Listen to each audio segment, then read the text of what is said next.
Enola Holmes is directed by Harry Bradbeer and is a new detective film that was just released on Netflix. Didn't have to tell you who Sherlock Holmes is. You guys should all know who Sherlock Holmes is. This film is called Enola Holmes, and it actually focuses on his sister. This film stars Henry Cavill. It stars Millie Bobby Brown, aka Eleven from Stranger Things. It also stars Sam Claflin. It stars Helena Bonham Carter. You might remember her as Bellatrix Lestrange from the Harry Potter films. Enola Holmes in this film is played by Millie Bobby Brown. After her older brothers Sherlock and Mycroft leave home at an early age, Enola stays home with her mother, and she spends the next few years of her life basically learning everything about everything. And eventually one day her mother suddenly disappears. So Enola Holmes, who has become quite the detective on her own, decides to go out and search for her mother and try to pick up the clues as to where she might have gone. While she's trying to find her mother, she also has to help out somebody along the way who ends up in a little bit of trouble. And she also has to try to stay 2 steps ahead of her brothers, Sherlock and Mycroft. We're also searching for her because they want to bring her home nice, safe and sound and all that good stuff. A lot of people are going to describe this movie as being fun or charming, maybe even harmless, and I think those are all definitely worthy descriptors for a movie like this. Me personally, I'm going to say that this movie was breezy. I don't know if anybody's ever described a movie like that, but that's how I felt while I was watching it. This is breezy, as in it's a fun ride, it's a smooth ride, definitely entertaining as hell, but it also has a little bit of something for everybody. Cool breeze, it's good for everybody. Like, it's good for people that like cold or cool air. It's good for people that are hot but don't want to burn up, you know, don't want it to be too humid. Like, a breeze is for everybody. There's nobody that could be unhappy with a breeze. Have to start with Millie Bobby Brown because she plays Enola Holmes brilliantly. Like, she's obviously the best performance in the film. She has the best character. She has the best character arc. Millie Bobby Brown, who I've thought is a talented actress for years, she really does get to flex her chops in this movie. She gets to show a wide range of emotions. They have her kind of narrating things, but doing it in a way where she can break the fourth wall and talk directly to the audience. And she does this repeatedly throughout the story. I think that's a clever way of not only giving the audience some exposition when they need it, when they need certain things explained, but it also gives us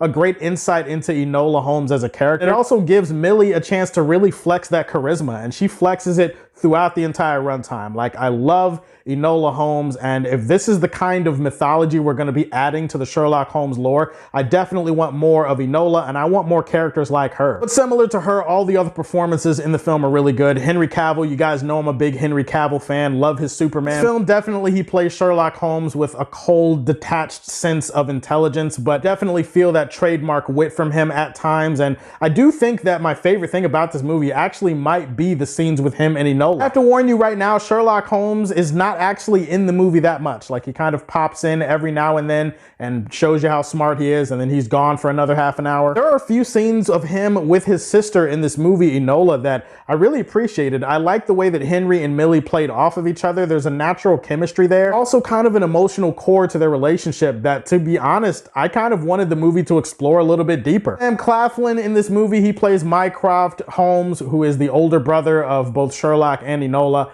And yeah, that guy can eat a bag of dicks. I ain't got nothing nice to say about Mycroft in this movie, but kudos to Sam. He does a good job at making him, you know, a dick and a douche. Basically the wet wipe that I used to wipe off bird shit from my car window the other day. Like, that's him in this movie, but you know, he does a good job. This is a visually interesting and appealing movie with a lot of lush landscapes and some beautiful use of color grading. Some beautiful wide takes in this film, and I also like the style that he brought to this movie. Like, definitely if you're watching this movie, it's going to feel like a quirky detective story, and you're going to get some elements that are going to remind you of the Guy Ritchie Sherlock Holmes movies that we've had in the past. He kind of puts his own tweak and his own flip on it. There are some really interesting animations and edits and scene transitions that he uses in this movie that definitely give you that strong sense of flair and style. I also think the score was done by Daniel Pemberton. You might remember him. He did the score for Birds of Prey. He's actually a really good composer. I like the bubbly and fun and bouncy musical score that he brought to this film too. I also think that it has some really good positive messages,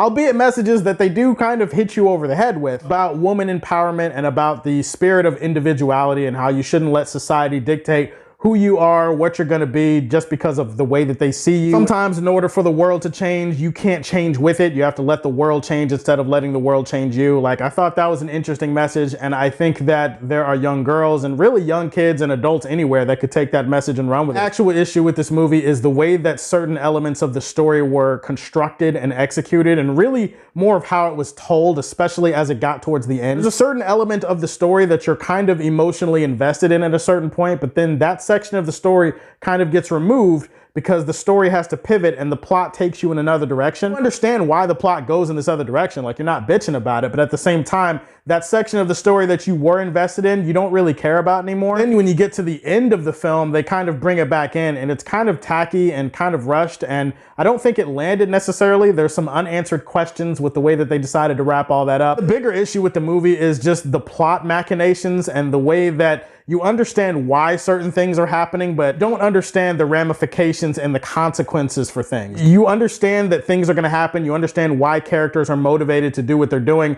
but you don't really get what the stakes are. I feel like the stakes were not clearly presented and explained throughout the film, and that was an issue with me because by the end, I did feel a sense of detachment with whatever was going on. Enola Holmes was an entertaining ass part of the Sherlock Holmes mythology. I'm going to put this film in the Silver Age for Man of Steel. What is your favorite live action portrayal of Sherlock Holmes? That should be a hard one and an easy one because everybody has their own favorite version of Sherlock Holmes. I know I do. Please give me that answer in the comment section down below. Please like and subscribe to the Superfan Show. And as always, if you like what you see, tell me how you feel and stay tuned to hear more from the Man of Steel. Peace.